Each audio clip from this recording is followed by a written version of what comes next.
ka na ba ng Pilipinas at nais mong malaman ngayong January 4, 2022, ano ba ang latest update sa ating bansang Pilipinas? Ngayong bagong taon, let me bring to you ano po ba ang latest NCR Alert Level number 3. Anong ibig sabihin nito? Ano ang mga restrictions that are in place? We will also take a look po ano po ba itong OMICRON variant symptoms at what is this FLURONA? Watch this video and you will find out.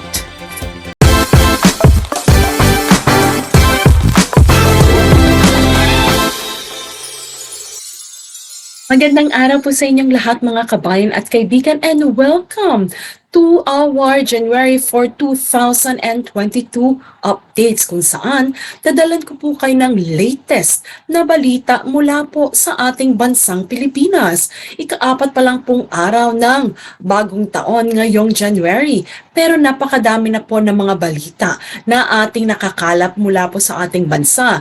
Importante po ito na inyong malaman nang sa gayon, ready po kayo sa inyong pag-uwi sa Pilipinas or if you're already in the Philippines, at least you are also aware of what's happening in our country. Now, simulan po natin para po sa araw na ito, meron po tayong tatlong top news. Yan po ang mga sumusunod. Tambak po sa ating mga balita ngayong January 4, 2022. Unang-una po alamin natin, since nagsimula na po yesterday ang alert level number 3 para sa Metro Manila at hindi lang po yan, may karagdagan pa. May ilang mga regions po sa ating bansa ang magiging alert level number 3 na rin po. Aalamin din po natin para sa ating pangalawang tampok sa araw na ito, sa ating headlines, ano po ba mga recent Omicron variant symptoms. So, ito na po yung confirmed. Dati po kasi pinag-aaralan pa nila. So, tingnan po natin ano ang katulad at the same time may kaibahan ng konti po sa ating Delta COVID-19 symptoms. So, that is something that we will find out sa araw na ito. At ano po itong pangatlong headline natin na FLURONA? Ano po ito at nang sa gayon ay maging aware at iba yung pag-iingat po ang siyang gawin po ninyo, lalo na po kayong nasa ibayong bansa. Simulan na po natin ang ating mga updates. Kahapon lamang po, January 3, 2022, nagsimula na po sa buong NCR region ang sinatawag po nating alert level number 3 kung saan nung simula po ng January 1, dineklara na ang buong bansa po natin ay supposed to be ay nasa alert level 2 na ang ibig sabihin po less lamang ang restrictions. Pero last December 31, in-announce po nila na dahil sa nakikita po nilang pagtaas ng mga COVID cases sa NCR ay ginawa po nilang level 3 o alert level number 3 ang buong NCR. Alamin po natin kung ano-anong itong mga region ito. Simula po bukas, as per Acting Presidential Spokesperson and Cabinet Secretary Carlo Nograles, sinasabi po nila from January 5 to January 15, 2022, ang Bulacan, Cavite, and Rizal will be escalated to alert level number 3 due to a very sharp increase of COVID-19 cases. Tunay po na napakataas at or mabilis po ang pagtaas ng mga cases ng COVID sa mga rehiyon na ito. Ito po ay galing sa Office of the Presidential Spokesperson sa kanilang FB page. Sinasabi din po na habang ang Metro Manila naman ay alert level number 3 mula pa kahapon, that's January 3, 2022 until January 15, 2022. Sinabi po ng iatf that they will reassess the alert level 3 restrictions kasi nung ginawa po nila ito ay mababa pa ang vaccination coverage. Mula naman po sa COVID-19 vaccination dashboard, meron na po tayong total doses of administered 109,309,588 po na COVID vaccinations. So yan po ang maganda sapagkat at least this could give us in a way yung kumpiyansa na marami na pong mga kababayan natin ang nakakapag-vaccinate at ganoon din po may extra protection against the virus. Looking forward, madagdagan pa po ito nang sa gayon ay mapagpatuloy at kumbaga po ma-maintain natin yung sinasabi nilang herd community. Now, Mula naman po sa inquirer.net. As of now, ito po ang sinasabi nila na mga restrictions. Atin pong alamin mula po sa inquirer.net. Ano po pa yung mga restrictions sa mga establishments and activities na maaari lamang pong magawa kapag alert level number 3? So ito po. As of now, sinasabi po kapag alert level number 3, ang mga sumusunod na establishments at activities ay restricted or maaring limitado lamang po ang pinahihintulutan. Una po, ang face-to-face classes in basic education, ang contact sports, fun fairs, o yan mga pirya, theme parks, karaoke bars, club, concert halls and theaters, ang casino, horse racing, cockfighting, operations of cockpit, lottery, and betting shops at iba pong mga gaming establishments aside from those that will be allowed by iatf and the Office of the President. Sinasabi po na pati ang social gatherings daw po ay limited where individuals do not belong in the same household. So ibig sabihin po ang pangangapit bahay ay medyo iwasan simply because po, ayan, sabi po, social gatherings where individuals do not belong to the same household are restricted. Just to ensure po mapigilan yung patuloy na pagkalat po ng COVID-19. Lalo na po ngayon, meron na pong Omicron virus na easily transmissible, kaya po ito ay inimplement. Now, dagdagan pa po natin, sinasabi na ang mga sumusunod na activities will be permitted. Kaya nga lang po, 30% indoor venue capacity and for fully vaccinated individuals and 50% outdoor capacity.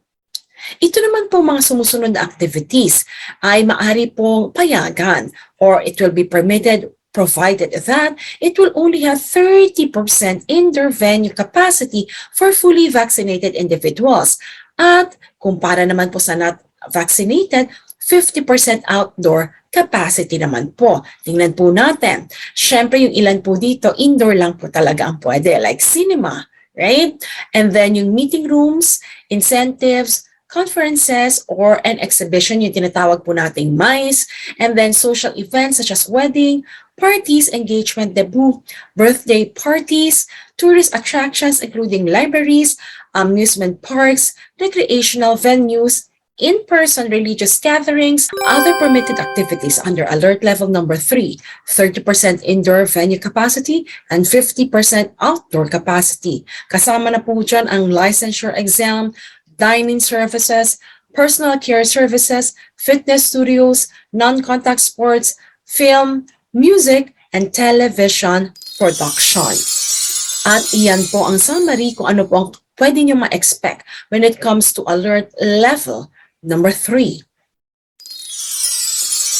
Alamin naman po natin a little bit more information about the Omicron variant. Sabi po sa balita natin ngayon, maari daw po they're projecting and they are in a way expecting maari po magkaroon ng Omicron surge or wave here in the Philippines. Again, I still hope not, but again, everyone, there's a big possibility. So that's why we should be prepared. Ano bang ibig sabihin nito? Sinabi po ng Department of Health, Undersecretary Leopoldo Vega, na ang Pilipinas ay ready for a possible Omicron variant wave. So, in a way po, it's comforting to know that at least in our government, they are actually preparing and they're saying they are prepared just in case magkaroon po ng wave ng Omicron variant dito sa ating bansa. But what does it mean? Ano po ba ang napag-alaman based from research sa mga symptoms ng Omicron variant na ito? Kasi nung mga unang naiulat po natin siya, mga first and second week of December, they say we have to wait because they are, kumbaga nagsasagawa po sila ng mga tinatawag po natin research about this. Now, meron na po silang na-release. Sinasabi po nila na Omicron variant may be seen early as 2 to 3 days, shorter incubation period. So anong ibig sabihin, no?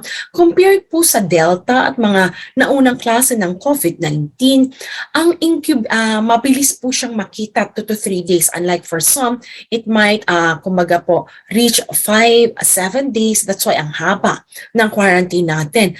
At sinasabi, yung incubation period dito ay less than the Delta or yung mga unang variant po ng COVID. Bakit? Yung mga naunang variant po kasi ng COVID, pag sinabi mong incubation period, ang minimum po nila 14 days. At yung iba po, yung mga nauna, pwede pa na nga daw na 21 days, di ba? Kasi merong iba, hindi pa magaling, kahit sinwab test ng 14 days, so that could possibly extend until 21 days.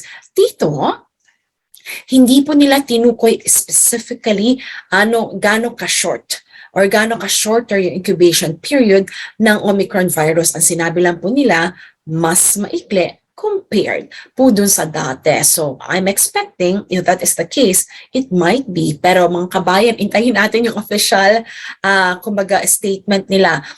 Wala po kasing number na nilagay dito na it might be shorter than 14 days. Now, common symptoms that they confirmed na kung sakasakaling ang isang tao ay naka-acquire ng Omicron variant ay muscle aches. Yan. It could be from different parts of the body, particularly the back. And then fatigue, pagod na pagod po ang pakiramdam. And then scratchy throat, ayan, makate ang inyong throat. And then night sweats. Ito bago to, wala to. Hindi ko siya gaanong nakikita doon po sa Delta variant po. And then what else? Other symptoms could be runny nose, headache, fatigue, sneezing, sore throat. So it's similar. This is actually similar to what we call the Delta or the original variant natin sa COVID-19. Now, ito po yung sinasabi nila, kung sakasakaling bakunado ka, then a possibility you might experience milder symptoms. So, hindi po ibig sabihin, bakunado na po tayo, kumbaga, hindi na tayo vulnerable doon po sa virus na ito. Maari pa rin po, depende po how we're taking care of our health and immune system. So, ingatan niyo po, as much as possible, strengthen it either through vitamins or supplements and exercise, of course. Para naman po sa Omicron variant at mula sa Philippine News Agency, sinabi po nila na since sinabi po ni Undersecretary Leopoldo Vega na ine-expect po nila dito sa Pilipinas na magkaroon ng possible Omicron variant wave, he also said that they are also preparing the health system's capacity. Kahapon lamang po, dinala ko po sa inyo ang balita na at this point in time, maganda naman po yung datos or number ng health capacity po natin when it comes to the health system capacity. At sabi po nila, dahil sila po ay nag-prepare for the health system capacity testing and isolation para nang sa ganun, kung sakasakali pong may sudden na pagtaas po ng number of Omicron variant infected people, then they are prepared to ride the waves of this Omicron virus. He also said na ang gobyerno ay nagpe-prepare ng temporary treatment and monitoring facilities. At sabi din po nila, for the last 3 days, ang Department of Health daw po ay nag-report ng 4,000 new daily cases, including 4,600 logged on Sunday. So I did explain this already yesterday, kung bakit from 4,600 tumaas siya, and then eventually bumaba po ng 500 plus kahapon po.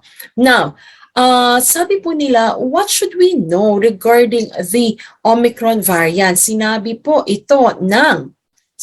ni Health Undersecretary Maria Rosario Vergeire nang siya in-interview sa CNN Philippines na ang COVID-19 symptoms caused by Omicron, maaari pong makita ito as early as 2 days katulad ng nabanggit ko po sa inyo kanina.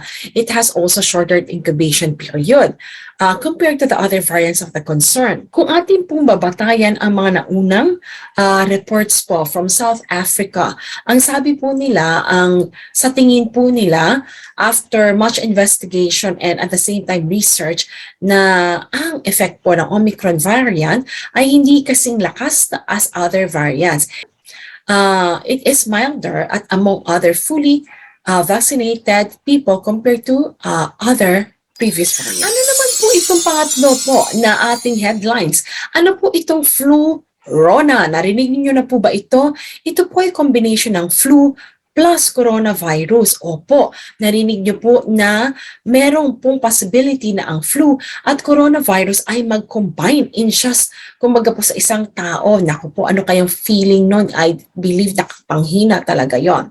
Ang tinawag po nila dito ay FLURONA. Sabi po sa The Times of Israel, ang Israel po ay nag-confirm its first case of an individual infected with both a seasonal flu and COVID-19 at the same time. Yung dalawang infections were found in an unvaccinated pregnant woman who had mild symptoms. Now, sinabi po ng bansang Israel na nakita po nila yung sudden pagtaas ng flu cases in the recent weeks. Kaya po, close to 2,000 people were hospitalized amid po sa pagkatakot nila that it will become a twin-demic. Naku po, hindi maganda yon, twin-demic na upo. Coronavirus plus flu or FLURONA. Now, the term refers to fears of large numbers of flu cases and COVID-19 cases. Now, this can overwhelm hospitals. Sinabi po nila yung takot sa mataas na number ng flu cases at COVID-19 cases. Maari po kasi ito mag-pose ng, kumbaga po when it comes to the healthcare system natin, na ma-overwhelm ang mga ospital. Ang FLURONA po, sabi nila, is a viral, kumbaga case po and causes usually difficulty in breathing since both attacks the upper respiratory tract. And at the same time, sabi din ng Health Ministry, pinag-aralan pa nila ang kaso to see whether a combination of the two viruses may have caused more severe illnesses. Sinabi po ng health expert that co-infections are not unusual, adding that these are just an unfortunate confluence of events. So anong ibig sabihin po nila? Yung pag-combine po ng dalawang sakit like COVID and seasonal flu. So sabi nila, hindi naman daw po ito katakataka. Sabi ni Dr. Edsel Salvana, siya po ay member of the Department of Health Technical Advisory Group. He said that co-infections or multiple infections hitting only one person is actually not unusual. The very first COVID death in the Philippines back in January 2022, it was a Chinese national, had both influenza B and coronavirus, coronavirus. And he also had Streptococcus pneumonia. Naku po, that was really quite tough. So ingatan po natin yung ating respiratory system. It should always be very healthy kasi pag kinapitan ka na, mababa yung immune system mo, kinapitan ka sa lungs mo, ay hindi po maganda. Yan. The very first COVID death in the Philippines, sinabi rin po niya na it doesn't mean it's a major breakdown. It's just simply unfortunate confluence of events na ma-expose ka sa dalawang pathogens. And of course, may kinalaman doon. Sabi niya nga po kung ang isang tao ay exposed to two pathogens at kung ano ang relationship with that. Sinabi po niya na highly susceptible ang mga tao na may comorbidity conditions. Pero hindi rin naman ito unusual to see co-interaction of these cases. Sabi nila ni Salvana, he advised na ang public ay to get their influenza shots, COVID-19 vaccines, at ganon din ng pneumonia vaccines, saying that there is a higher chance of death if all three infections hit a person at the same time. Oh, wow. So, ibig sabihin, hindi lang dalawang combinations. There's a possibility na maging tatlo ito. Pero again, at this point in time, wala pa namang balita sa ganun. Pero it pays off po talaga na mag-ingat na lang po tayo. Lalo na po kung may elderly po kayo sa bahay, wag nyo na po muna sila palabasin. Lalo na kung hindi po at this point in time bakunado, kung hindi rin naman po necessary yung pupuntahan. I mean, they could always go out kasi that's part of their human right. But then again, piliin na lang po siguro kailan at saan lalabas nang sa gayon iwas po muna lalo na kung magkakaroon ng wave ng Omicron virus. Kasi pag nagkaroon po ng ganon, mas highly vulnerable po o madaling mahawaan ang elderly na tapos kung hindi pa po bakuna. So yan mga kabayan at kaibigan, FLURONA. So kinonfirm po ng Israel na meron po silang una po na case of an individual infected pareho po ng seasonal flu at ng COVID-19. Ang na-infect po nitong dalawang pathogens, share that to your loved ones too mga kabayan at kaibigan so that they will also be safe from this virus. At yan po ang top 3 latest updates po natin para sa araw na ito kung saan 3 pong regions ang mapapasailalim na rin po ng alert level number 3 at a little bit of background kung ano po ba ang mga restrictions sa may mga alert level 3 na region. At yan po ang ating mga balita po sa araw na ito for January 4, 2022 about alert level number 3, mga karagdagang region na nasa alert level na ito na po. At the same time, ano bang ibig sabihin ng alert level 3? So at least now, I believe that you have an idea kung sakaling uuwi po kayo dito sa Pilipinas at dun po kayo sa mga rehiyon na yon, kumbaga po uuwi, at least you know what you need to expect din po. At kung kayo nasa quarantine hotel na, so malapit na po kayong umuwi, so yan po ang latest update natin. And at the same time, mabuti na rin pong aware kayo about the Omicron symptoms so that at least tong variant na ito ay the more we know about it, the more na makapag-ingat po tayo. Ayan. So wag baliwalain yung mga symptoms na nabanggit natin kanina kasi if you actually experience that, so if you can address it immediately, nang sa gayon wala pong mahawa sa inyong pamilya. Now, at the same time, hindi na rin siya mag-worsen. Yung huling-huli naman po, so nakaka-surprise, pero sabi naman nila, walang dapat ikagulat dahil it's really happening na pwede po palang mag-combine ang COVID-19 at the same time po yung flu. O yung, di ba po, may seasonal flu naman po sa bansa po natin. So, usually, it might be a combined. So, ibig sabihin po, dalawang pathogens po na maaring maka-infect po sa isang tao. Now, kung dun sa unang report po sa Israel, medyo, syempre, highly susceptible po or madali po talaga high risk. Ika nga ang mga pregnant women. So, isang pregnant po na woman ang siyang na-report na una pong na-infect nito. Now, yun po ang ating top 3 headlines. Dagdagan ko na lang po ng other headlines po natin. Maaring iba nag-aabang ng update kay Poblacion Girl. Naku po, meron na naman po latest. Bigyan ko lang po na kayo ng glimpse so that at least alam niyo po. Dahil sa pagsuway niya po sa mandatory protocol at sino pa po ba yung ibang tao na let us just say parang naging accomplice niya po. Hindi po siguro sinasadya but it happened po. So, breach of protocol po ng quarantine, kaya may kaso po sila. Sino-sino na po sila? Bagamat, ang traveler po ay isa lamang, meron po siyang ilang mga kasama wherein, in a way, parang na-tolerate po yung actions niya. Sabi po, from PNP, CIDG, mula po ito sa Facebook ni Dr. Tony Liachon. Sabi niya po si Gwyneth Chua was fetched by her father from Berjaya Hotel the night of her check-in on December 22 and was dropped off by her mother at the hotel December 25. So therefore, cases will also be filed against the parents of Chua for violating RA 11332. So, iyan po yung ilan po sa nakalap nating balita, nakakalungkot naman po na pati magulang po ay nadamay din po dito sa situation na ito. So, again, everyone, to avoid all this drama at mga ganitong, to avoid all these inconveniences po, again, let's just do the protocol. Looking forward po na, again, kapag siguro na-determine nila magkakaroon ba o hindi ng Omicron variant wave. So kung magkaroon, maybe hindi pa po matutuloy yung wish natin na paikliin ang quarantine. Or Maari din naman kasi ganito naiisip ko. Again, this is just me analyzing it from the situation. Possibly, hindi pa mabigay agad yung maikling quarantine na hinihingi natin kasi may Omicron variant. Yan, provided may sapat po tayo na hotel quarantine facility.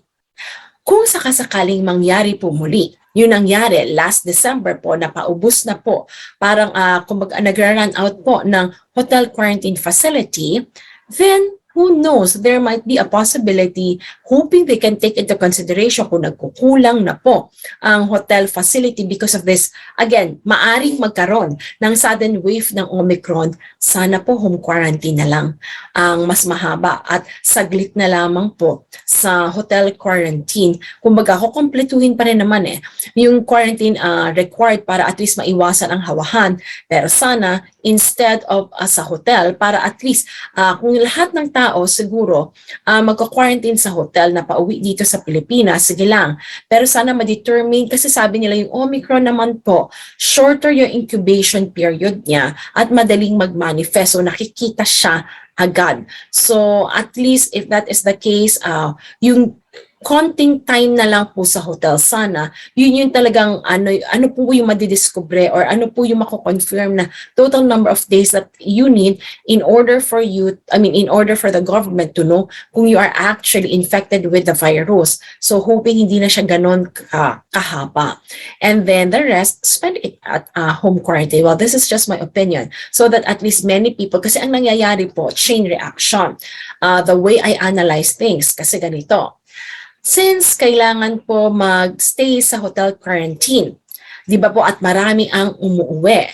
So since hindi kaya po ng hotel quarantine, ang ginagawa nila either diverting the flights to different other airports in the Philippines, or second, binababaan po nila yung capacity sa airport ng mga number of passengers that aircrafts actually or airlines could actually bring here in the Philippines. So if that is the case, maybe pwede nilang i-factor in yung possibility na magkaroon po ng shorter hotel quarantine, longer na lang to complete sa bahay, basta at least yung all the precaution so that the family also na uuwian naman ay safe din. And then after that, so pwede na rin ma-increase kumbaga yung capacity ng flight natin sa Pilipinas kasi hindi na congested sa kumbaga hotel. Yun lang naman po yung naisip ko para at least hindi din masyadong mahaba yung period ng mga travelers sa hotel. Pero kailangan pa rin po mag-hotel quarantine or else mabaviolate po natin yung itinakda na mandatory quarantine based po doon sa inuulit. Now, a little bit of overview before I actually end yung update ko sa inyo. Kasi alam ko, this is what we call yung interesting din po yung balita. Bilang traveler, at least you know po, then para alam nyo rin po yung mga consequences just in case quarantine protocols are actually breached or not followed. Sinasabi po ng Act 24/7 na ang mga pulis po ngayon ay nag-iimbestiga sa case ng isang Filipino na naman po who was caught violating the mandatory quarantine protocol for travelers returning to the country. Sinasabi po nila, Ito po, tingnan natin, meron na pong ilang mga detalye na release compared po kahapon, very generic po yung nirelease nila. Again, mula po sa Act 24/7, ang Interior and Local Government Secretary po natin na si Eduardo Anyo, sinabi niya na po na itong overseas Filipinong ito na pangalawa na nag-violate ng ating quarantine protocol ay dumating po sa Pilipinas last December 22. At supposed to be naman, siya ay magka-quarantine sa SEDA residences sa Makati. According to the DILG chief, ang ginawa po pala ng pangalawang Filipinang ito or Filipino na ito, sinabi pa rin po ng DILG chief natin na no-show siya po doon sa hotel, sa SEDA residences. At kiniklaim niya na meron siyang Bureau of Quarantine exemption for quarantine. That's interesting. Kasi never pa po since last year, wala ako naririnig na ganyan. Anyway, so yan po yung sabi sa balita, kiniklaim po nitong pangalawang balikbayan na nag-violate po ng quarantine na meron daw po siyang exemption from BOQ na nung chinek at kinumpirma po nila sa BOQ, ito naman po ay sinabi ng BOQ na wala naman. And then, as sabi po, wala naman siyang quarantine exemption at saka all throughout, hindi na siya talaga nagpakita doon sa hotel quarantine niya, but instead doon pa siya nagpaswab sa kanyang condo. Hay, kakaiba ito. Ay, nako po. So let us just take a look po. Ano po ba yung update regarding this second Filipino, or let us just take a look at the update of the second balikbayan na nag-breach po ng quarantine protocol. Sinasabi po ni DILG chief mula po sa ABS-CBN News Online na ito daw po, itong overseas Filipino ito, mula po sa ABS-CBN Online, sinasabi po nila na according to Interior and Local Government Secretary Eduardo Año, na ang overseas Filipino po na ito ay dumating daw po ng December 22 and was supposed to stay in SEDA residences in Makati for her mandatory quarantine. Pero instead of actually checking in, nagpahatid lang po siya dun sa hotel. Pero meron din pong sasakyan na naghihintay sa kanya para dalhin siya doon sa kanyang condominium. So in short, hindi na po siya nakatapak even sa reception o sa mismong hotel lobby itself because meron na po siyang sasakyan readily waiting for her. And then at the same time, ang ginawa din po nitong pangalawang balikbayan who skipped the quarantine, hindi po siya nagpa-swab test doon sa hotel kung hindi nagpa-swab test doon sa sarili niyang condominium. At she was also claiming that she actually has what we call the BOQ quarantine certificate exemption. Nung kinumpirma po ng mga otoridad mula sa BOQ, totoo ba ito? Ang sabi po nila, at dinideny nila na wala pong ganito na ini-issue dito sa pangalawang balikbayan na ito. Kaya po sa SEDA residences, she is considered no-show. She has a booking, that's a yes, but siya ba'y dumating? That's a no. Sinabi po again ni Chief Director Anyo, sinabi po ng ating chief, sinabi po ng DILG chief na sinabi po ni DILG Chief Anyo na ang masaklap pa po dito, ano ang pinopost po niya, pinagyayabang pa niya na ang kanyang quarantine ay 1 araw lang. At actually, wala na nga kasi exempted daw siya. So kaya pinapaimbestigahan po ito ng ating DILG Chief. Sinabi rin po nila na ang mga hotel ay may obligasyon na mag-report just in case po merong hindi mag-show sa hotel. Ayan. In case of returning overseas Filipino who do not actually show up in their hotel for their mandatory quarantine at sa kanilang facilities.